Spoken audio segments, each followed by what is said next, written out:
এটা চিকিৎসা করিস নাই, এর আগে চিকিৎসা করেন নাই, হাতখানে করছেন কিন্তু কোনো লাভবান হন নাই।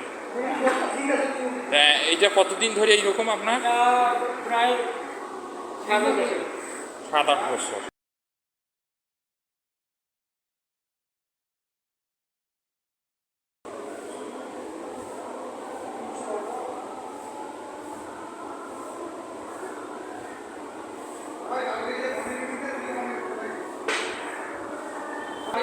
খাওয়া